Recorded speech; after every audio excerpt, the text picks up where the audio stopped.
ओम नमः सिद्धेभ्यः।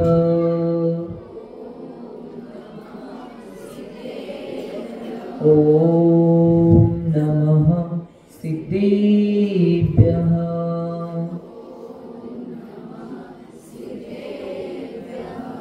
श्री राम कथा सुनाएंगे हम, सुनना बालक की कर तुम। श्री शांति विद्या सन्मति के नंदन, भूल अगर हो जाए तो इस बालक को क्षमा ही कर देना, तुम सुनना बालक की तरफ। श्री राम कथा सुनाएंगे, प्रभु राम और में आएंगे। जय श्री राम, जय श्री राम, जय श्री राम ही कहना है। दो भाइयों ने खुर्ची त्यागी, तभी रामायण है घटी।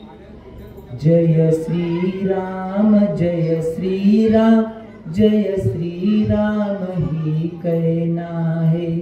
अपने घर में महाभारत नहीं, रामायण की करो तैयारी। जय श्री राम, जय श्री राम, जय श्री राम ही कहना है। आचार्य भगवान रविसेन स्वामीजी या पद्मपुराणच्या माध्यमातून श्री राम कथा आपल्या समोर ठेवत आहेत। आणि कालच्या भागामध्ये पिंगल आणि चित्तोत्सवा याचं कथन आपल्या समोर आचार्य भगवान रविसेन स्वामीजी करत होते। आणि त्याच मध्ये एक पात्र आलं होतं कुंडल मंडित। या पात्राचं वर्णन सुद्धा आचार्य भगवंतांनी अतिशय विश्लेषणपूर्वक केलं होतं। आणि शेवटच्या भागामध्ये ज्यावेळी मुनी महाराजांच्या जवळ तो कुंडल मंडित जातोय, संसाराची दशा आणि संसाराची दिशा कळल्यानंतर तो मुनी महाराजांच्या चरणात ज्यावेळी गेला होता, त्या मुनी महाराजांना अनेक प्रश्न त्याने विचारले होते। त्याने संसाराची धर्माची जी कथा आहे, परिभाषा आहे, ती सगळी विचारली होती। आणि त्या माध्यमातून तो मुनी महाराजांच्या माध्यमातून सगळ्या गोष्टी जाणून घेण्याचा प्रयत्न करत होता। आणि त्याने नंतर शेवटला जी कालची आपली कथा जिथनं शेवट झाला होता, ती कथा अशी अगदी कुंडल मंडितनं मुनी महाराजांना विचारलं होतं की या मांस भक्षणामुळं जो जीव नरकात जातोय, त्या नरकामध्ये काय काय दुःख भोगतोय, हा प्रश्न विचारला होता। आणि तिथनं आपल्या वाणीला विराम बसला होता। आणि तिथनच आता ते मुनी महाराज आचार्य भगवान त्या कुंडल मंडितला नरकाची दशा काय आहे हे समजावून सांगण्याचा प्रयत्न करत आहेत। की खरोखर मांस भक्षण केल्यामुळं, सप्तव्यसनांचा जीवनामध्ये व्यापार केल्यामुळं किंवा सप्तव्यसनच्या आहारी गेल्यामुळं जीवनामध्ये कोणत्या कोणत्या दशा प्राप्त होणार आहेत याचं कथन करण्यासाठी नरकाचं वर्णन आचार्य महाराज करत आहेत। की नरक गतीमध्ये काय काय अवस्था आणि कशा कशा अवस्था होतात याचं कथन करले। तर ते महाराजजी सांगायला या पृथ्वीपासून मेरू पर्वताच्या खाली 7 पृथ्वी पटले आहेत, त्यालाच आपण नरक म्हणतो। की त्या 7 पटलामध्ये त्यांच्यापैकी पहिली जी आहे ती रत्नप्रभा नावाच्या पहिल्या नरकभूमीमध्ये भवनवासी देव राहतात। ज्या देवांच्या मधली सगळ्यात नीच कुल त्यांना म्हणलेलं आहे, देवांच्यातले नीच कुल। त्या कुलामध्ये त्या कुलामधले देव त्या रत्नप्रभा पृथ्वीमध्ये पहिल्या नरकभूमीमध्ये भवनवासी ते देव राहतात। जे मनुष्य कषाययुक्त तप करतात ते प्रथम त्या नरकभूमीमध्ये भवनवासी देव म्हणून उत्पन्न होतात। एक गोष्ट लक्षात घ्या, आचार्य भगवंतांनी सांगितले मनुष्य अवस्थेमध्ये जे कषाय सहित तप केले जाते, कषाय आमच्या जवळ असणार आहे आणि त्या कषायाने लवणीन असताना आम्ही तप करणार आहे, त्या तपामुळे भवनवासी देवामधले सगळ्यात खालच्या जातीचे देव आपण बनतो। असं आचार्य भगवान सांगायला. आणि त्यामध्येच ते म्हणतात की त्या नरक उत्पन्न झाल्यानंतर त्या भवनवासी देव सर्व देवांमध्ये खालच्या दर्जाचे आहेत आणि ते नेहमी दुष्ट कर्मे करत असतात. त्या रत्नप्रभा भूमीच्या खाली अत्यंत भयंकर अशा 6 नरक भूमी आहेत आणि त्यांच्यामध्ये नारकी जीव आपल्या कर्माची फळे भोगत असतात. ते नारकी अत्यंत कुरूप असतात. त्यांचा आवाज अतिशय भयंकर असतो आणि त्यांचा स्पर्श दुःखद असतो. ते नेहमी अंधारामध्येच राहतात. नारकींचं वर्णन चालू आहे. एक गोष्ट लक्षात घ्या, त्या 6 नरक भूमीमध्ये जे नारकी जीव राहणार आहेत ते सगळे नारकी जीव आपल्या कर्माची भोळे भोगण्यासाठी तिथे गेलेले असतात. जे कर्म इथं केलेलं आहे ते कर्म फळ भोगण्यासाठी, त्या कर्माची फळ भोगण्यासाठी त्या ठिकाणी आम्हाला जावं लागणार. परंतु तसं कर्म केलं असलं तर, जर चांगली कर्म केली तर आम्ही देवगतीत जाऊ शकतोय, मोक्षाला जाऊ शकतोय आणि मनुष्य पर्यायामध्ये सुद्धा येऊ शकतो. परंतु तशी दुष्ट कर्म जर आम्ही केली तर आचार्य महाराज इथं सांगत आहेत की त्या कर्माची फळ भोगण्यासाठी त्या नरकामध्ये जावं लागेल. ती कायम अंधारात तिथे राहिलेले असतात. एवढं दुःख त्यांना मिळत असते. आचार्य महाराजांनी तिथे सांगितलं आहे की त्या नरकामध्ये एवढ्या प्रकारचं दुःख आहे. पहिला ज्यावेळी तो जीव त्या नरकगतीमध्ये जन्म घेणार आहे त्यावेळीची अवस्था अशी आहे की त्या नरकाच्या भूमीमध्ये जन्म घेत असताना एक असा गोल पाईप असल्यासारखे असते. तिथनं तो जीव डायरेक्ट जन्म घेतोय आणि जन्म घेत असताना त्या गोल ह्याच्यामध्ये सगळे कोचीदार बाण आत असतात आणि त्यातनं त्या जीवाला खाली पडायला लागते नरकात. सगळं अंग छिन्न भिन्न होतंय परंतु तिथं मरण नाही, आत्महत्या नाही. एवढ्या यातनावाल्या तेवढं दुःखवाले मी आत्महत्या करतो आणि मरतो 3 काळात होणार नाही. ते सगळं दुःख कष्ट सहन करावं लागणार. ते सगळं अंग छिन्न भिन्न झाल्यावर सुद्धा परत शरीर जोडणार आहे.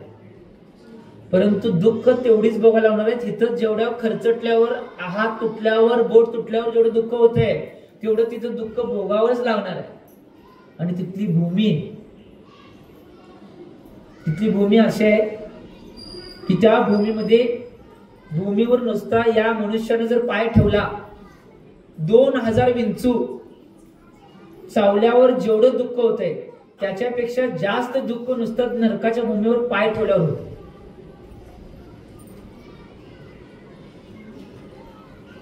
ते दुःख सगळं तिथे जाऊन जन्म घेऊन सहन करतात. त्याच्या पुढे जाऊन त्या नरकामध्ये अशी व्यवस्था आहे की कुठलाही जीव कधीही त्या नरकामध्ये स्वस्थ बसू शकत नाही. एकमेकांच्यात कायम भांडणं, मारामारी, एकमेकांना कापणे, एकमेकांना तोडणे, दुसऱ्यांना त्रास देणे, या सगळ्या गोष्टी ते नारकी जीव प्रत्येक समयाला करत असतात. कोण जीव जर तिथं शांत जाऊन बसला तरी त्या जीवाला एकतर देव, ते भवनवासी देव किंवा त्याच्या पुढे जाऊन नारकी जीव एकमेकांना परत तिथं जाऊन भांडणं लावण्याचं काम आणि एकमेकांच्यात भांडण लावायचं काम करत असतात. ही नरकाची अवस्था आहे. हे ऐकताना तो कुंडल मंडीच्या आता नुसतं सुरुवात झाल्या, ही सुरुवात ऐकताना ते कुंडल मंडी तर वाटलंय आता नरकात काय काय आणि कुणास ठाऊक. त्यावेळी आचार्य भगवान सांगलेत त्या नरक भूमीमध्ये कुंभीपाक नावाचा एक महाभयंकर नरक आहे. तिथे वैतरणी नावाची भीतीदायक नदी आहे. वैतरणी नावाची नदी, एक गोष्ट लक्षात घ्या, तिथे नदी झाड हे काय नसते किंवा पातेलं भगोनं कढई उलातणं असलं काय नसते किंवा भाले तलवारी हे काय नसते. सगळे नारकी जीव काय करत असतात, आपल्या शरीरानं ते सगळं निर्माण करत असतात. आता जी वैतरणी नदी सांगितल्या ती नारकी जीवांची ती विक्रिया आहे. त्या विक्रीनं तयार करतात नदी. जशी ती नदी कशाने रक्त, पू, मांस, किड्यांना भरलेली असते. ती निर्माण करतात कशासाठी, दुसऱ्या नारकी जीवांना दुःख व्हावं म्हणून निर्माण करतात. किती भावना बाद आहे बघा. माझी नव नारकींची सांभाळली. तर ते नारकी सगळं तसलं निर्माण करतात आणि ते निर्माण केलेलं त्या वैतरणी जी भीतीदायक नदी आहे ती नदी, तिथं जीव असणार आहे तो सगळा दुःखामध्ये कायम आहे. कायम मारचाट आहे, दुःख आहे, भांडणं आहेत. त्यातनं वाचायसाठी त्या नदीत जरा पाण्यात जाऊन शांती मिळेल म्हणून तो नारकी पळत पळत त्या नदीत जातोय. नदीत गेल्यावर बघतोय तर रक्त, पू, किड, आया सगळ्यांनी भरलेली ती त्याच्या शरीराचा 10 एवढा वाढतोय की तो 10 जास्त वाढतो. आता त्यातनं वाचायसाठी तिथनं पळत पळत बाहेर येतोय आणि तिथं बाहेर आल्यानंतर ज्यावेळी तो बाहेर येतोय, तो बाहेर आल्यानंतर तिथं शाल्मली नावाचा वृक्ष आहे. कुठला? शाल्मली. आणि तुमच्या भाषेत अनेक नाव आहे, त्याची 2 नाव आहेत. तर तो शाल्मली नावाचा वृक्ष, त्या वृक्षाखाली तो काय करतोय माहिती काय?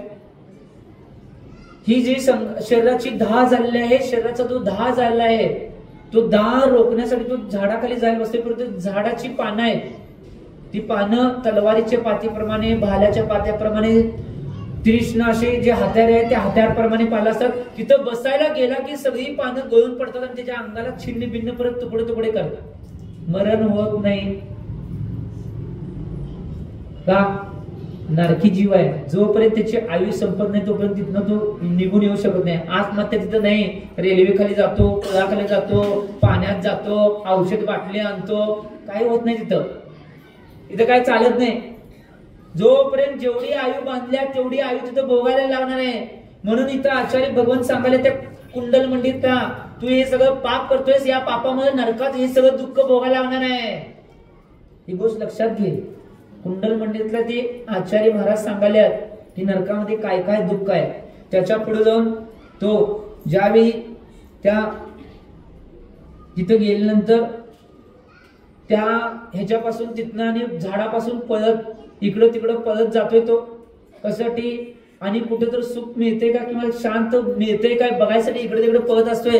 त्याच वेळी धगधगत असलेल्या अग्नीसारख्या अत्यंत उष्ण आणि अत्यंत तीक्ष्ण अशा लोखंडाचे जे खेळ आहेत ते सर्वत्र व्याप्त असतात.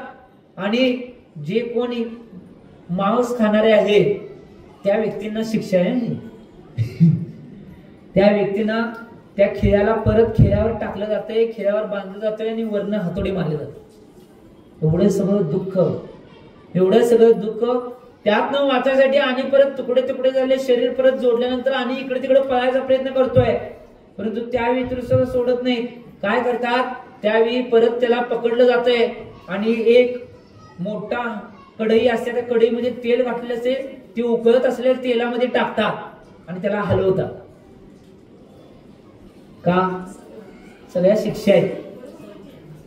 तर या सगळ्या शिक्षा त्याला तिथं प्रत्येक समयला देत असतात. हे सगळं तो भोगत असतोय, हे आचार्य महाराज सांगायला. आणि त्यावेळी हे सगळं जे प्राण्यांचा वध करणार आहे, हिंसा करणार आहे, जास्त आरंभ करून ठेवणार आहेत, जास्त परिग्रह करणार आहेत, या सगळ्यांना या नरकामध्ये अशा प्रकारची दुःख भोगायला हे आचार्य महाराज सांगायला. आणि त्यामध्ये तो परत आणि नारकी कुठं तर विश्रांती घ्यायची भावना करतोय. त्यावेळी ते नारकी आणि देव जे आहेत ते खालच्या जातीचे देव ते येऊन तिथे त्यांची भांडणं लावतात. आता समजा मागच्या जन्माच्या संस्कारामुळं आई आणि मुलगा नरकात गेला असला, कोण जाऊ नये सांगाले गेला असला, तिथली काय वर्णन ते सांगाले. तो गेला असला तर ती आई आणि मुलगा मागच्या जन्मात असल्यामुळे काहीतरी संस्कार आत्म्यावर शिल्लक असतात. मग ते आई आणि मुलगा असल्यामुळे ते एका ठिकाणी शांत बसतात, भांडत नाही. मग त्यावेळी ते देव येतात, तिथले जे खालच्या जातीचे देव आहेत ते तिथे येतात. आणि ते देव काय म्हणतात माहिती काय? त्यांच्यात भांडणं लावायसाठी त्यांना म्हणे चित्र दाखवतात. कशावर? तुमचं जसं जसं दिसतंय की कशावर दिसतंय तुमचं? स्क्रीनवर. तसं स्क्रीन त्यांनी निर्माण करतात आणि दाखवतात की बघ तू मागच्या जन्मात तिथं होताच नाही, तेव्हा तुझं डोळं फोडण्याचं काम करत होती. ती आई तर काजळ घालत होती. परंतु ह्यो देव काय सांगतोय की तुझं डोळं फोडण्याचं काम. मग चालू भांडण आहे. असं कोण ग बसलं नाही. मी नाही, तिथं नारकीचं सांगाल दोघे सगळी बघायला माया.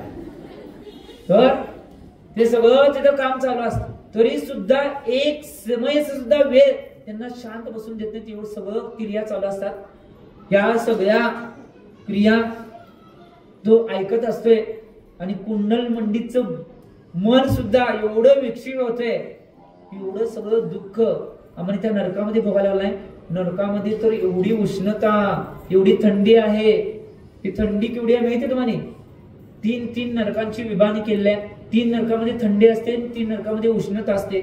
उष्णता एवढी असते, 1 योजनचा मोठा लोखंडाचा गोळा जर तिथे टाकला तर त्या उष्णतेने तो लगेच वितळून जाईल एवढी उष्णता तिथं असते. आणि थंडी 3 नरकामध्ये कशी असते, तोच एक योजनचा गोळा जर त्या थंडीच्या भागामध्ये टाकला तर त्या थंडीने तो वितळून जाईल एवढी थंडी तिथं असते. कमीत कमी आयु किती आहे ते नरकात, 10,000 वर्ष. अव्वा नाही खरंच, कमीत कमी आयु 10,000 वर्ष आणि जास्तीत जास्त किती, 33 सागर. परवा आपण दुपारच्या सत्रामध्ये सागरची व्याख्या बघितल्या. जास्तीत जास्त आयु 33 सागर आहे. 33 सागरापर्यंत तिथं नरकात राहिला, 7व्या नरकात 33 सागर पर्यंत किती दुःख आणि किती वेदना सहन करणार. हे सगळं ऐकल्यानंतर जो कुंडल मंडितचा जीव आहे तो परत गुरुंना म्हणतोय की आणि काय काय दुःख तिथं असते आणि विचारायची भावना झाली. आणि परत महाराजजी आचार्य महाराज सांगतात की एकच नाही, त्याच्यापेक्षा जास्त दुःख त्या नरकामध्ये आहे. ते दुःख सगळं नरकातलं जेवढं दुःख आहे तेवढं सगळं त्याला भोगायला लागणार आहे. ते सांगत असताना आता सगळं सांगूस पर्यंत वेळ आपल्याला कमी आहे. ते सांगूस पर्यंत तो कुंडल मंडितच आचार्य महाराज म्हणतोय, आचार्य महाराज आता बस करा.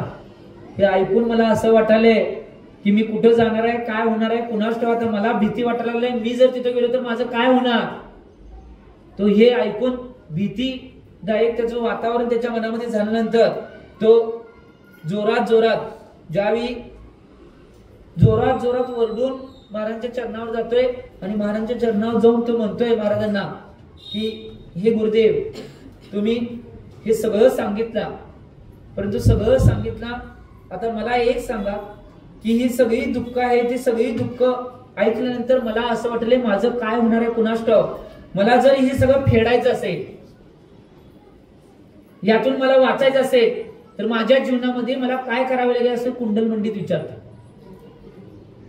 परंतु मला महाराज व्हायचं नाही. कोण म्हणलं, कुंडल मंडित. एवढं ऐकून बी बघा भावना होईना. तुमची कोणाची वैराग्याची भावना झाली काय. आता तुम्हाला प्रत्येकांना आठवत असेल मी कुठं कुठं पाप करतोय, काय काय करतोय, डोळ्यासमोर फ्लॅशबॅक चालू आहे तुमच्या. हे मगाच्या ऐकलंय ते सगळं जे, कारण की आमचे आचार्य सन्मत महाराज कायम सांगायचे, मन जाणे पाप आणि आई जाणे बाप. त्या मुलग्याचा वडील कोण आहे हे फक्त आईच सांगू शकत्या आणि मनामध्ये पाप काय हे तुम्हीच सांगू शकता. तुमच्या मनामध्ये काय आहे तुम्हाला माहित, माझ्या मनामध्ये काय आहे मला माहित म्हटलं. हुशार, तर ठीक आहे बरं मला माहित. एक गोष्ट लक्षात घ्या, ते प्रत्येकाचं मन सांगू शकते, परंतु मनाला आम्ही जेवढ्या प्रमाणात, त्या मनाला तेवढ्या प्रमाणात आम्ही जाणून घेणं आवश्यक आहे. ज्यावेळी हे विचारल्यानंतर तो विचारतोय आणि विचारल्यानंतर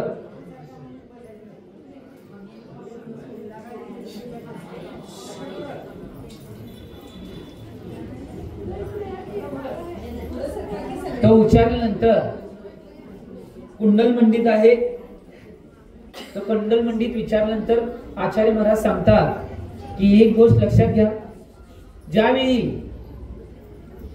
या सगळ्या वाईट घटनापासून तुला वाचायचं असेल तर तुला अनुव्रत किंवा महाव्रतांचा स्वीकार करावा लागेल, किंवा कमीत कमी मांस भक्षण करणं आधी जे पापाच्या क्रिया आहेत त्या पापाच्या क्रिया तर तुला त्याग करावे लागतील, तर या सगळ्या तू गोष्टीपासून वाचू शकतोयस. हे ऐकल्यानंतर त्याचे भाव अतिशय उत्कृष्ट झाले आणि तो भाव झाल्यानंतर तो मनात विचार करतोय की मला निश्चित रूपानं ते कोणत्या गोष्टी आहेत त्या सगळ्या तुम्ही व्रतांची माहिती मला समजावून सांगावी. बघा आता भावना मनात एका कोपऱ्यामध्ये जागृत झाली की जी व्रत आहेत किंवा नरकाच्या गतीपासून वाचायचं असेल तर काय करायचं आहे, म्हणजे सम्यक दृष्टी बनणे. या दोन भावना तर जीवनात करणं आवश्यक आहे. त्याचं मला कथन करावं आणि त्याला समजावून सांगावं असं कुंडल मंडित म्हणालाय. हे ऐकल्यानंतर गुरु महाराजांना आवश्यकच होतं, कारण की सांगणं आवश्यक होतं. त्यावेळी गुरु महाराज म्हणतात की एक जो जीव आहे मांस आधी पापांचा त्याग करून सम्यक दृष्टी जीव बनणार आहे, तो निश्चित रूपानं या नरकाच्या भूमीमध्ये तो जाणार नाही. पापांचा त्याग करून सम्यक दृष्टी बनणं आवश्यक आहे. पापांचा त्याग करून जी 5 प्रकारची पाप आहे त्यांचा त्याग करून सम्यक दृष्टी बनणं आवश्यक आहे असं सांगितल्यानंतर आता तो ज्यावेळी गुरु महाराजांच्या मुखातून हे ऐकल्यानंतर त्याच्या मनामध्ये भावना होते की आपण किमान या पापांचा त्याग करून सम्यक दृष्टी जीव तर बनूया. त्यासाठी काय करायला लागतं हे विचारतोय. विचारल्यानंतर गुरु महाराजांनी सगळी कथा सांगितली की सम्यक दृष्टी बनायसाठी काय होते, पापांचा त्याग कसं करायचा हे सगळं सांगितल्यानंतर तो गुरु महाराजांच्या चरणावर परत नतमस्तक होतोय आणि म्हणतोय की महाराजजी मला सुद्धा तुम्ही पापांचा त्याग करून सम्यक्त्वाचं व्रत तुम्ही द्यावं अशी भावना गुरु महाराजांच्या चरणात करतोय. एवढं सगळं ऐकल्यानंतर त्याची भावना एवढी खिन्न झालते आत की हे सगळं जर मला खरोखर प्राप्त झालं तर माझ्या जीवनामध्ये या सगळ्यांचा स्वीकार मी कसं करणार. म्हणून त्यानं गुरु महाराजांच्या चरणामध्ये 5 पापांचा त्याग करून सम्यक दृष्टी तो जीव बनला. आणि हे बनल्यानंतर ज्यावेळी तिथं नंतर जिन प्रतिमा आणि दिगंबर आचार्य यांना तो प्रणाम म्हणजे नमस्कार करून तो त्या देशाबाहेर पडला तिथनं. आता हे व्रत स्वीकारले, 5 पापांचा त्याग केलाय, सम्यक तो स्वीकारलेला आहे आणि तो त्या देशातून बाहेर पडतोय. बाहेर पडल्यानंतर तो विचार करू लागला की आता एवढं सगळं माझ्या जीवनात विपरीत घडलेलं आहे. माझा सगळा देश एका वाईट कारणामुळे माझ्या हातातून माझं सगळं राज्य निघून गेलं. हे सगळं मला मिळालेलं आहे, माझ्या पाप कर्मामुळे मिळालेलं आहे. आता जर मला मदत कोण करायचं असेल तर निश्चित रूपानं माझा मामा जो आहे तो यमासारखा पराक्रमी मामा आहे. तो संकटात सापडलेला मला निश्चितच मदत करेल आणि मी पुन्हा राजा बनून निश्चितच शत्रूंना जिंकीन असं मनामध्ये तो आशा धरून कुंडलमंडीत दुःखी होऊन दक्षिण दिशेकडे निघाला. मामाच्या राज्याच्या दिशेने तो चालला. खरोखर मला आता मामा मदत करू शकेल आणि परत माझं राज्य मी जिंकून परत मी सुखामध्ये माझं जीवन व्यतीत करेन अशी भावना मनात धरून तो दक्षिण दिशेला आता विहार करू लागला. परंतु कर्मगती न्यारी बुद्धी काय करेल बिचारी. ज्यावेळी कर्माचा उदय येतोय त्यावेळी बुद्धी चालतच नाही आणि बुद्धी काय करून देऊ शकत नाही. त्यावेळी तो चालायला चालू करतोय आणि मागच्या तीव्र कर्माच्या उदयामुळे त्याला बऱ्याच जे पाप कर्म होतं त्या पाप कर्मानं त्याच्या शरीरामध्ये रोग निर्माण त्याच क्षणाला चालत असतानाच निर्माण झाले आणि त्याची जी जॉईंट किंवा सांधे आहेत ते निघू लागले. त्याच वेळी आता त्या वेळेमध्ये त्याला आठवतंय की 101% महाराज सांगितले तो नमोकार मंत्राचं नामकरण करत करत तिथंच पडतोय आणि त्याच ठिकाणी त्याचा प्राण निघून जातो. प्राण निघून गेल्यानंतर एक गोष्ट लक्षात घ्या, कुंडल मंडितांना आपले प्राण सोडले त्या क्षणी आपले पुण्यशील झाल्यामुळे चित्तेशिवचाही जीव तिथे गेला बघा. चित्तोत्सवा तिकडं ती चित्तोत्सवा ज्यावेळी चित्तोत्सवाचा जीव गेलता आणि ती स्वर्गामध्ये देव होऊन जन्मली होती. त्या स्वर्गामध्ये सुद्धा चित्तोत्सवाचा जीव याचा जीव जातोय त्याच वेळी तिचा सुद्धा जीव जातोय आणि दोघंही त्या ठिकाणी ज्यावेळी त्या स्वर्गातून चित्तोत्सवा आणि हा कुंडल मंडित आपलं प्राण सोडल्यानंतर देव वशात काही पुण्य जरा जरी केलं ज्या वेळी आम्ही पुण्य करेन त्या वेळी आम्हाला फायदा होणार आहे. ही गोष्ट लक्षात घ्या. धर्म अशी गोष्ट आहे तो आता सुद्धा मदत करणार आहे, भविष्यातून मदत करणार आहे. त्यामुळे धर्माचं पालन जेवढं करता येईल तेवढं करणं आवश्यक आहे. मी कायम एक दुआ सांगतोय, आठवतंय का बघा. आता कहाणीमध्ये आणि परत टर्निंग पॉइंट येणार आहे. मी एक कायम दुआ सांगतोय, हमारा धर्म कोई निरमा पाउडर नहीं जो पहले इस्तेमाल करे फिर विश्वास करे. हमारा धर्म कोई निरमा पाउडर नहीं जो पहले इस्तेमाल करे फिर विश्वास करे. हमारा धर्म तो LIC पॉलिसी तरह जो जीवन के साथ भी और जीवन के बाद भी. आमचा धर्म असा आहे की तो धर्म या जीवनामध्ये सुद्धा आणि पुढच्या जीवनामध्ये सुद्धा आम्हाला मदत करणार आहे. तो धर्म आम्ही जेवढा करता येईल तेवढं करणं आवश्यक आहे. बघा मी काय हे टर्निंग पॉइंट सांगितलंय, ज्यांनी पाप कर्म केलं होतं ती चित्तोत्सव आणि कुंडल मंडित त्यांनी शेवटच्या समयाला थोडं थोडं पुण्य केलं, थोडं थोडं धर्म केला, धर्माच्या क्रिया आचरण केल्या. आता काय टर्निंग पॉइंट मिळाला, त्यांच्या देववशामध्ये जनक राजाच्या विधेय राणीच्या गर्भात ते उत्पन्न झाले. एवढं कथा का सांगितली कळलं. आता एका क्षणात सगळं बघा टर्निंग पॉइंट आला. जी जनक राजाची पत्नी होती विधेय राणी, त्या विधेय राणीच्या गर्भामध्ये ते दोन्ही जीव उत्पन्न झाले. कर्मोदयाची लीला किती विचित्र असते बघा. त्याच वेळी तो पिंगल ब्राह्मण शुभ मृत्यू प्राप्त करून तपाच्या प्रभावाने महाकाल नावाचा अत्यंत तेजस्वी असुर झाला. तिन्ही पात्र जी घटवली होती आता, त्या तिन्ही पात्रांचा तो दुसरा जन्म चालू झाला. कुठला? दुसरा जन्म तो असुर झाल्यानंतर असुर त्या भवनामध्ये उत्पन्न होताच त्याने अवधी ज्ञानाच्या साहाय्याने धर्मफलाचा विचार केला. धर्मफल त्याचा विचार केला आणि त्याच वेळी चित्तोत्सवाही त्याच्या ध्यानात आली. कुणाच्या? पिंगलच्या. पहिला तो गुरुकुलामधनं काय गेलता आता आठवा. तो गुरुकुलामधनं पिंगल चित्तोत्सवाला घेऊन गेलता. विदग्धा नावाच्या नगराच्या बाहेर एक छोटीशी झोपडी बांधून ती दोघं राहत होते आणि त्यांनी संसार काय येत नव्हतं तरी सुद्धा लाकडं तोडून आणून तो आपला संसार आपलं जीवन व्यतीत करत होता. त्यावेळी चित्तोत्सवा त्या कुंडल मंडित राजाची तिथे गेली, ती परत आलीच नाही. हा इकडं अतिशय आर्द्र रोद्र ध्यान करून इकडं ते पूर्ण पृथ्वीतलावर फिरत होता. त्यावेळीची घटना. आता हे सगळं त्या चित्तोत्सवाच्या बाबतीतलं सगळं त्या पिंगलला आठवलं. म्हणजे तो असुर झाल्यानंतर, त्यावेळी तेजस्वी तो असुर झाल्यानंतर त्याला सगळं आठवलं आणि अवधी ज्ञानाच्या प्रभावाने त्याने सर्व घटना स्पष्ट जाणून घेतल्या आणि विचार केला की त्या दृष्ट चित्तोत्सवेशी मला काय करायचे आहे. दुःखी अवस्था प्राप्त करून देऊन ज्याने मला विरल रूपी समुद्र ढकलले तो कुंडल मंडित कुठं आहे. आठवलं बघा. अवधी ज्ञान लावलंय आता. सगळं फ्लॅशबॅक दिसायलंय. काय काय झालतं, काय काय अवस्था घडल्या होत्या, कुणी मला दुःखाच्या काही ढकललं, चित्तोत्सवाला कुणी घेऊन गेले. आता चित्तोत्सवाच्या विषयी द्वेष मनामध्ये नाही. द्वेष कुणाच्या मनात आहे? कुंडल मंडित विषयी द्वेष आहे, कारण की त्यानं चित्तोत्सवाला घेऊन गेला. आता ही सगळी अवधी ज्ञानामध्ये ही सगळी कथा तो बघायला. त्यानं अवधी ज्ञानानं जाणले की चित्तोत्सवाच्या जीवासहज तो जनक राजाच्या पत्नीच्या गर्भात आला आहे. तेव्हा त्याने असा विचार केला की आता जर कुंडल मंडितास गर्भातच ठार मारले तर राणी मरेल आणि दोन्ही गर्भ धारण करणारी ही राणी मरण पावली तर त्यामुळे माझं काय लाभ होणार आहे. तेव्हा आधी हिला जुळे होऊ द्यावे, नंतर गर्भातून बाहेर पडताच मी त्या पापी कुंडल मंडितास निश्चितपणे फार मोठे दुःख देऊ शकेन असा विचार करून त्यावेळी त्या विधेय राणीचं तो देव रक्षण करत होता. कुठं आलो बघा. तो रक्षण का करत होता देव?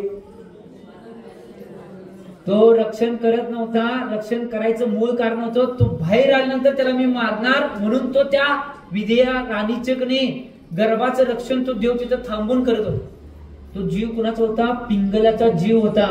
तो असुर जातीमध्ये देवगतीमध्ये जन्मला होता आणि त्या असुर देवामधून तो रक्षण करत होता. कारण की जोपर्यंत बाहेर येत नाही तोपर्यंत मी त्याला मारणार. कारण की जर मी गर्भातच मारायचं म्हणलं तर चित्तोत्सवाचा जीव सुद्धा मरणार आहे, त्या राणीचा जीव सुद्धा मरणार आहे. त्यांना मारण्यापेक्षा बाहेर आल्यानंतर ज्यावेळी ते जुळ बाहेर येतील त्यातल्या एकाला म्हणजे कोण कुंडल मंडीचा जीव आहे त्याला तेवढं मारायचं म्हणून तो रक्षण करतो. किती विचित्र घटना आहेत बघा संसाराच्या. संसाराच्या एवढ्या विचित्र घटना आहेत.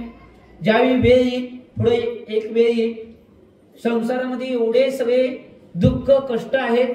कारण की आचार्य भगवान कार्तिकेय स्वामीजी कार्तिकेय अनुप्रेक्षा या ग्रंथामध्ये एका जीवाची एका दुसऱ्या जीवाबरोबर 18 नाटी घटित करतात. त्या ग्रंथामध्ये वसंत तिलका नावाची वेश्या आहे, त्याचं उदाहरण या नात्यामध्ये घेतले जात आहे. आणि 18 एका जीवाची 18 नाती कशी घटित होतात हे सगळी कहाणी त्या कार्तिकेय अनुप्रेक्षामध्ये सांगितल्या. हे संसाराचं वर्णन चालू आहे. त्यातनं मी तुम्हाला समजावून सांगायला आहे की संसार एवढा भयंकर आहे. कोण कुठल्या जातीमध्ये कुणाचा कोण होता, कोण कुणाचं काय झालंय हे कुणालाही काय कळत नाही. याला संसार म्हणतात. आणि त्या संसारामध्ये आम्ही बी साध्या संसारात अडकलोय. पंचम काळामध्ये आलोय. तीर्थंकर नाही तिथं, अवधिज्ञानी मुनी नाहीत आणि त्याच्या पुढे जाऊन हुंडा ओसरपणी काळाच्या हे पंचम काळात अडकले. अनंत वर्षानंतर एकदा हुंडा ओसरपणी काळ येतो. किती अनंत वर्षानं त्यातच आमचा जन्म झाला म्हणजे आम्ही जास्तच पापी आहे. आणि तरी मी जर धर्म करत नसेल तर आम्ही काय आहे? महापापी. आणि लगेच सांगायला बघा लगेच आम्ही महापापी. खरोखर जर त्यात आम्ही धर्म करत नसेल तर खरोखर आम्ही महापाप आहे. आम्ही धर्म करणं आवश्यक आहे. धर्माच्या क्रिया, धर्माचं आचरण आणि जेवढा धर्म करता येईल तेवढं करणं आवश्यक आहे. त्याच वेळी या जीवाचा उद्धार होऊ शकतो, ही गोष्ट लक्षात घ्या. म्हणून ज्यावेळी तो वाट बघू लागला, अशा रीतीने विचार करीत तो असुरकुमार देव पूर्वकर्माच्या प्रभावाने अत्यंत क्रुद्ध होऊन हातावर हात चोळीत त्या गर्भाचे रक्षण करू लागला. सारखं वाटच बघायला आहे कवा तो जीव गर्भातनं बाहेर येतोय आणि मागच्या जन्माचं मी वैर आहे ते बाहेर काढतोय. या जन्मात सुद्धा असंच होते. तुम्ही दुःख मानताय, कधी कधी विकल्प करताय, संकल्प करताय की यानं वाईट केलं, यानं वाईट केलं, यानं वाईट केलं. कोण कोणाचं वाईट करत नाही. तर आम्ही जे मागं केलेलं कर्म आहे ते कर्मच एकमेकांचं वाईट किंवा चांगलं करतो. परंतु आम्ही समजून घेत नाही. आम्ही काय समजतोय, यानंच माझं वाईट केलं, हिनंच माझं वाईट केलं, यानंच माझं वाईट केलं, सगळ्यांना आम्ही दोष देतोय. परंतु एक गोष्ट लक्षात द्या, इथं कर्म सिद्धांत घटित होतोय. या जीवनामध्ये कोण कुणाचं वाईट करत नाही. कोण कुणाचं वाईट करत असेल त्याचं केलेलं कर्म आहे तेच वाईट किंवा चांगलं करते. ही गोष्ट लक्षात घ्या. तो वाट बघत बसलाय. भव्य जीव आचार्य महाराज म्हणले, नीट समजून घ्या, कुणाही प्राण्यास दुःख देणे योग्य नव्हे. कारण कालांतराने तेच दुःख आपल्यालाही प्राप्त होत असते. ही गोष्ट लक्षात घ्या. इथं आचार्य भगवान रविसेन स्वामी सांगायला की कुठल्याच प्राण्याला कधीच दुःख देणं आमच्या जीवनामध्ये सुखकारक नाही, तर दुःख देणे हे दुःखकारकच आहे. तेच दुःख आम्हाला एक दिवस भोगायला लागणार आहे. म्हणजे आम्ही मराठीमध्ये म्हणतो तसं, जसे करावे तसे पाठ आहे बघा. फक्त म्हणताना तेवढं पाठ आहे, करताना सपाट. म्हणताना तेवढं आम्हाला पाठ आणि करताना मात्र सगळं करतोय. हसत खेळत आम्ही करतोय. कुणाविषयी दुःख करतोय, कुणाविषयी विकल्प करतोय, कुणाविषयी क्रोध करतोय, कुणाविषयी द्वेष करतोय, कुणाविषयी राग करतोय. या सगळ्या क्रिया प्रपंचाने संसार करत असताना आम्ही करत असतोय. परंतु एक गोष्ट लक्षात घ्या, जे जे कर्म आम्ही करणार आहे ते एक ना एक दिवस आम्हाला फेडावं लागणार आहे आणि तशाच रूपाचं आमच्या वाटणीला येणार आहे. ही गोष्ट लक्षात ठेवा. त्यामुळे कुठल्याही जीवांना त्रास देणं हे 3 काळात कधीही लाभकारक नाही असं आचार्य भगवान या कथेच्या माध्यमातून बोध द्याल्यात. आणि आता तीच कथा आचार्य महाराज पुढे नेत आहेत. योग्य वेळ आणि काळ आल्यानंतर विदेह राणी प्रसूत झाली. 2 जुळ्या मुलांचा, एक मुलगा आणि मुलगी. काय कळते, जन्म 2 मुलांचा होणार आहे. तिने मुलगा आणि मुलगी अशा सुंदर जुळ्यास जन्म दिला. विदेह राणीनं जुळ्याला जन्म दिला, परंतु त्या जुळ्यामध्ये एक मुलगा होता, एक मुलगी होती. त्यांना जन्म दिला आणि जन्म दिल्यानंतर ज्यावेळी ती सुंदर जन्म 2 पुत्र जन्माला आले, एक मुलगा आणि एक मुलगी. जन्म दिल्या असुर कुमाराने त्यांचे हरण केले. दोन्ही असुर कुमाराने त्या विदेह राणीच्या जुळ्या मुलांना दोन्हींचं हरण केलं, म्हणजे पळवून नेलं. हरण केल्यानंतर ज्यावेळी त्याने असा विचार केला की कुंडल मंडितचा जीव असलेल्या या बालकास शिळेवर आपटून ठार मारायचे. काय विचार केला बघा त्या असुर कुमार. कुंडल मंडितचा जीव असलेला जो जीव आहे त्या बालकामध्ये, त्याला एका शिळेवर म्हणजे दगडावर आपटून ठार मारायचा असा विचार त्या असुर कुमाराने केला. आणि केल्यानंतर पुन्हा तो असा विचार करू लागला की अरे रे, मी आता जो विचार केला त्याचा धिक्कार असो. हा क्रूर विचार संसाराचेच परिवर्धन करणार आहे आणि ज्यामुळे केवळ संसाराचीच वृद्धी होते असा विचार शहाणा माणूस कसा बरे करेल. आणि मनामध्ये विचार आला, अरे की गुरूंचे उपदेश कधी वाया जात नाही. दुसऱ्या जन्मात सुद्धा गुरूंचे उपदेश कामी आले. एक गोष्ट लक्षात घ्या. म्हणून मी कायम सांगतोय की आमच्या आत्म्यावर जेवढे स्वाध्यायाचे संस्कार करतील तेवढे करण्याचा प्रयत्न करा. ते संस्कार कुठल्याही भावामध्ये कुठल्याही परिस्थितीत तुम्ही जावा, ते संस्कार, धर्माचे संस्कार तुम्हाला उपयोगीच पडणार आहे. कशाही अवस्थेत असा. एवढी तीव्र आणि क्रूर भावना असून सुद्धा गुरुचे काही केलेले संस्कार त्याच्या कामी आले. आणि तो विचार करला, अरे रे, असलं वाईट पाप मी कसं करू, असा तो विचार करू लागला. आणि ते विचार केल्यानंतर ज्यावेळी त्यानं त्या संसाराची वृद्धी होईल म्हणून शहाणा माणूस असं काय करेल. पूर्वभामध्ये मुनी असताना तपरूपी कावड खांद्यावर धारण करून मी सर्व प्रकारच्या आरंभाचा त्याग केला होता आणि गवताच्या काडीसी पीडा पोचवू शकत नव्हतो. गुरूंच्या कृपेने मी अत्यंत शुद्ध धर्माचे पालन केले, म्हणून तर मला ही अशी उत्कृष्ट कांती प्राप्त झाली आहे. तेव्हा आता मी असले पाप कसे बरे करणे योग्य आहे? पूर्वभावाचं सगळं काय आठवलं बघा. पूर्वभावामध्ये जे काय काय केलं आहे ते सगळं पूर्वभावामधले जे पाप आहे ते पाप सुद्धा आठवलं नाही. गुरूंच्या मुळे माझ्या जीवनामध्ये कसा बदल झाला हे सगळं आठवल्यानंतर तो या संसाराच्या सगळ्या गोष्टींना आठवतोय आणि त्यामुळे तो जीव या संसारामध्ये मग्न होऊन बऱ्याच काळापर्यंत दुःखाने जळत राहतो. याउलट निर्दोष भावना बाळगणारा जो प्राणी आहे तो आपले परिणाम शुद्ध ठेवतो, त्यास सद्गती प्राप्त होते. हे आठवल्यानंतर तो अगदी रत्न अगदी हातात असल्याप्रमाणे सहज प्राप्त होतो असा विचार करत करत त्यास आपल्या क्रूर विचारांची घृणा वाटली.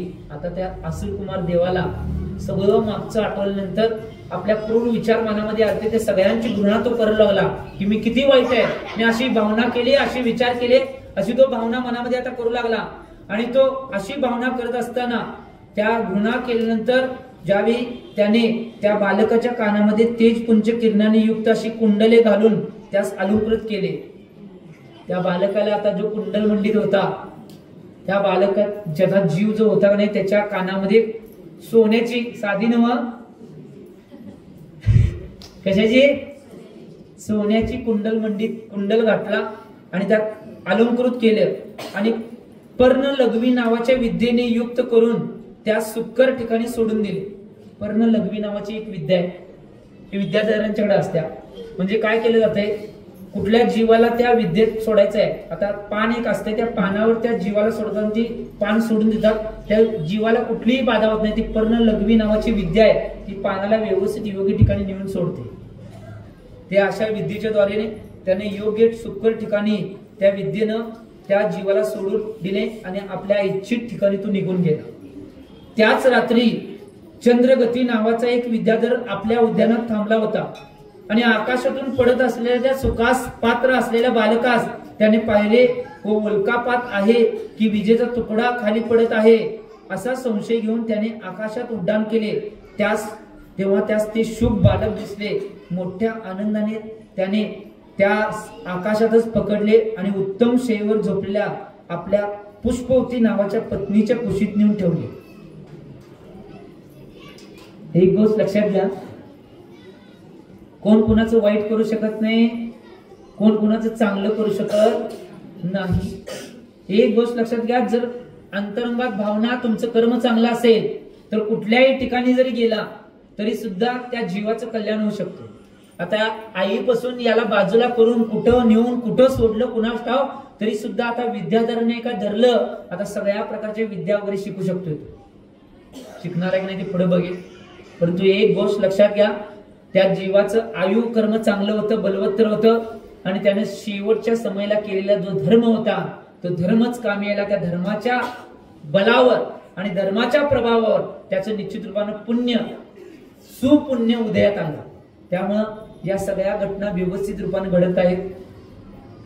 ते कुंडल कानात घातल्यानंतर पर्णलघवी विद्येच्या साहाय्याने त्याला सोडलं. त्या विद्याधराने घेतलं आणि आपल्या पत्नीच्या कुशीमध्ये त्या बालकाला नेऊन ठेवलं आणि कुशीत ठेवल्यानंतर उच्च स्वराने म्हणू लागला की हे सुंदरी उठ, अशी झोपतेस काय, बघ तरी तू एक सुंदर पुत्रास जन्म दिला आहेस. काय म्हणलं तो विद्याधर, काय म्हणतोय पत्नीला, तू सुंदर मुलाला जन्म दिलेला ते बघ. हा स्वतः तो विद्याधर म्हणालाय. कारण की एक गोष्ट लक्षात घ्या, तेव्हा आपल्या प्रिय पत्नीच्या हस्तस्पर्शाने उत्पन्न झालेल्या सुखरूपी संपत्तीमुळे ती पुष्पवती शयेवरून उठली, एकदम उठली आणि नजर फिरवत इकडे तिकडे पाहू लागली. तेव्हा त्या सुमुखी राणीस ते बालक दिसले.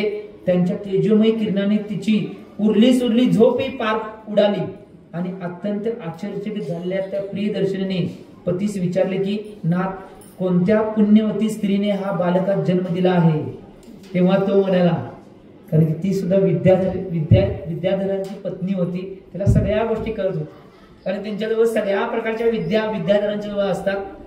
त्यावेळी ती विचारल्यानंतर त्यावेळी तो म्हणाला, प्रिय, तूच तर या श्रेष्ठ बालकास जन्म दिला आहेस, माझ्यावर विश्वास ठेव.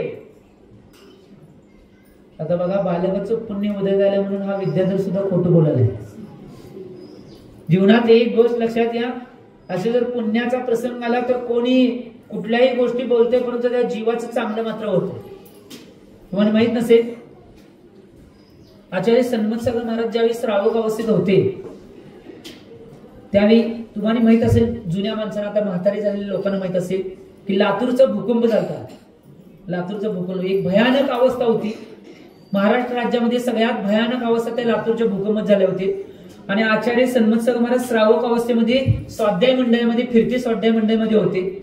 आणि त्यावेळी त्यांनी, त्यांच्या काही मित्रांनी विचार केला की फिरते स्वाध्याय मंडळाला घेऊन आपण जिथं भूकंप झालाय तिथं जाऊया. त्या लोकांना काहीतरी धर्माचे 4 शब्द सांग्या. त्यावेळी त्यांनी तिथे गेलते आणि गेल्यानंतर अशी घटना घडली होती की तिथं एक 9 का 10 मजली एक बिल्डिंग होती आणि ती बिल्डिंग कोसळली होती. आणि जिथं त्यांनी स्वाध्याय घ्यायला, तिथे स्वाध्याय काही माणसांना सांगत होते आणि इतर टायमाला ती फिरून बघत होती कशी कशी भूकंपाची अवस्था झालेली. आणि त्यावेळी ती 9 का 10 मजली बिल्डिंग होती, तिथं तिने गेलते लातूरमध्ये. त्यावेळी ती सगळी जमीन, सगळी बिल्डिंग पडलेली सगळी ती काढायचं चालू होतं. आणि त्यांच्या समोर एक अशी घटना घडली, ती श्रावक अवस्थेत असताना ती सगळी बिल्डिंग काढली. आणि बिल्डिंग काढलेल्या शेवटची सगळी जी बिल्डिंग होती त्या बिल्डिंगची सगळी व्यवस्था आवश्यक होती. आणि त्या बिल्डिंग मध्ये एक मुलगी मात्र जिवंत होती, छोटस बाळच होतं. त्यांचे आई वडील, सगळे नातेवाईक, सगळ्यांचा शरीराचा चिखलाप्रमाणे रेंदा झाला. परंतु ते छोटस बालक त्या सगळ्या बिल्डिंग मध्ये, 10 मजली बिल्डिंग पडून सुद्धा त्यामध्ये ती निश्चित रूपानं ते बालक जिवंत होतो. आणि त्यावेळी तिथं ते सगळे काढताना सगळे फोटोग्राफर, सगळे व्हिडिओ चॅनल होते. आणि त्याच वेळी काय झालं माहिती काय, आता या ती सगळी घटना ती बघितले आणि सगळ्यांनी लगेच शूट करायला चालू केलं की 10 मजली बिल्डिंग भूकंपामध्ये पडून सुद्धा एक छोटासा बालकाचा जीव, म्हणजे मुलगी जिवंत आहे म्हणून ही बातमी सगळ्या ह्याच्यावर टीव्हीवरती प्रकाशित झाली. आणि प्रकाशित झाल्यानंतर बघा, कुणाचा कोण आश्रयदाता होईल काय सांगता येत नाही. अमेरिकेमध्ये एक नवरा बायको ती बातमी बघत होते आणि त्यांना मुलं नव्हती. त्यांनी लगेच तिथनं पोलिसांना अमेरिकेतनं फोन लावला लातूरला की असं आम्ही त्या मुलगीला दत्तक घेऊ इच्छितोय. त्यांनी तुम्ही लगेच या म्हणून सांगितलं आणि त्यांनी विमानाने लगेच आले आणि त्या मुलगीला दत्तक घेऊन अमेरिकेला घेऊन गेले. असल्या एवढ्या भयान परिस्थितीमध्ये कोणीही वाचू शकत नाही अशा ठिकाणी ती मुलगी वाचली होती. आणि तिचं पुण्य आणि धर्म बलवंत होतं, तिचं पुण्य बलवत्तर होतं म्हणून ती मुलगी वाचली होती. आणि आज ती मुलगी ग्रॅज्युएशनच्या शेवटच्या वर्षाला आहे.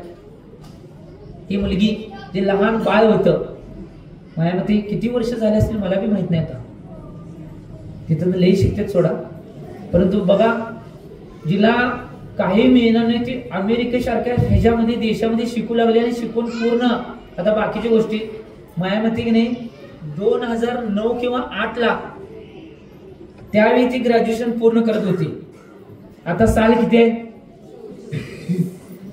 म्हणजे 15 वर्ष त्यानंतर झाल्यात. शेवट त्या ग्रॅज्युएशन त्यावेळी झालं वाटतं बहुतेक. 1 वर्ष पूर्ण होता ग्रॅज्युएशनला त्यावेळी 8 का 9 ला. आणि त्यानंतर 15 वर्ष आता झालेत. आता काय करलं कुणास ठाऊक असेल सोडा. आता संसार थाटला असेल, त्याचं मन माहिती काय काय होते, सगळं ते सगळं चालू असेल. परंतु एक गोष्ट मला सांगायची यातून काय, जर धर्म तुमचा बलवत्तर असेल, पुण्य तुमचं बलवत्तर असेल, तर कोणीही व्यक्ती कुणालाही मारू शकत नाही. आणि तिथे एक घटना, दुसरी एक आचार्य महाराज कायम सांगायचे आम्हाला. दुसरी एक घटना, आचार्य महाराज ज्यावेळी श्रावक अवस्थेमध्ये ते स्वाध्यायाला जात होते त्यावेळी एका आजीच्या घरामध्ये पहिल्या दिवशी ज्यावेळी त्यांनी प्रवेश केला की आम्ही धर्म सांगायसाठी तुमच्या इथं आलोय, धर्म सांगायसाठी तुमच्या इथं आलोय, तेव्हा आजी त्या महाराजांना आणि त्यांच्यावर कोण मित्र होते की नाही त्यांना म्हणले की बाबांनो, बरं झालं तुम्ही आमच्या इथं आलाय, थोडा धर्माचा प्रकाश तर मिळाला, आमच्या इथे धर्माचा प्रकाश नाही. आता यांना काय कळना, बाहेर तर उजेड लक्क पडलाय, सूर्य तळपा लागलाय आणि आजी म्हणले आमच्या इथे धर्माचा प्रकाश, सूर्याचा प्रकाश किंवा धर्माचा प्रकाश नाही. काय कळना. आजीने विचारलं, आजी असं का म्हणालाय, तर मी असं म्हणण्याचं कारण आहे, आमच्याकडे धर्माचा प्रकाश नाही म्हणजे आमच्याकडं दिगंबर जैन समाजाचं मंदिर नाही म्हणून मी म्हणाले. तुम्ही किती पुण्यशाली आहे बघा, तुमच्या इथं प्रकाश लक्क आहे. 3 सूर्य आहेत, 5 आहेत होय, बर 4 धरा, 4 एक राहिली की, तर 4 लख सूर्य तुमच्या इथं आहे. किती प्रकाश घेत आहे कोणास ठाऊक, कोण कोण किती घेते मला माहित नाही. ती आजी का तडपडत होती, तर एक गोष्ट लक्षात आहे, त्यांच्याजवळ मंदिर नव्हतं म्हणून ती तडपडत होती. ती म्हणत होती आमच्याकडे धर्माचा प्रकाश नाही किंवा आमच्याकडे धर्माचा सूर्य नाही म्हणून ती तडपडत होती. आम्हाला सगळं प्राप्त होऊन जरी आम्ही करत नसेल तर आमच्यासारखा या जीवनामध्ये पुढचं कळलं तुम्हाला मला काय म्हणायचंय. त्यामुळे तुम्ही चिंतन करावं. उद्याच्या भागामध्ये बालकांची पुढची कथा, आचार्य महाराज ते बालक आणि ती मुलगी कशा रूपामध्ये काय काय करणार आहे याची सगळी कथा आणि सगळं वर्णन आचार्य महाराज उद्याच्या भागामध्ये करणार आहेत. कारण की टाइम कुणासाठी थांबत नाही. त्यामुळे उद्याच्या भागामध्ये सुंदर त्यांचं वर्णन करून आता मेन वर्णन येणार आहे. तुम्हाला माहित असेल कुणाचं वर्णन येणार आहे, अजून तुम्हाला कळलं नाही हे जन्म झाल्या, परंतु ज्यावेळी महत्वाचं पात्र उद्याच्या भागामध्ये उगम होणार आहे आणि आपण त्याचं कथन उद्याच्या भागामध्ये ऐकू. मी एवढीच भावना करतो याच्या माध्यमातून, या कथांच्या माध्यमातून तुम्ही एवढंच समजून घ्यावं, हा संसार काय आसार आहे, हा संसार आसार आहे एवढंच जाणून घेऊन जेवढा धर्माचा दीप आपल्यामध्ये लावता येईल तेवढा लावण्याचा प्रयत्न तुम्ही पुरुषार्थ करा, एवढी भावना करतो आणि वाणी नवरान देतो. जिबला आचार्य भगवान श्री सन्मत ठाकरजी महाराज की. सुख के सब साथी दुख में ना को, मेरे राम तेरा नाम एक साचा दूजा ना को, मेरे राम विद्यासागर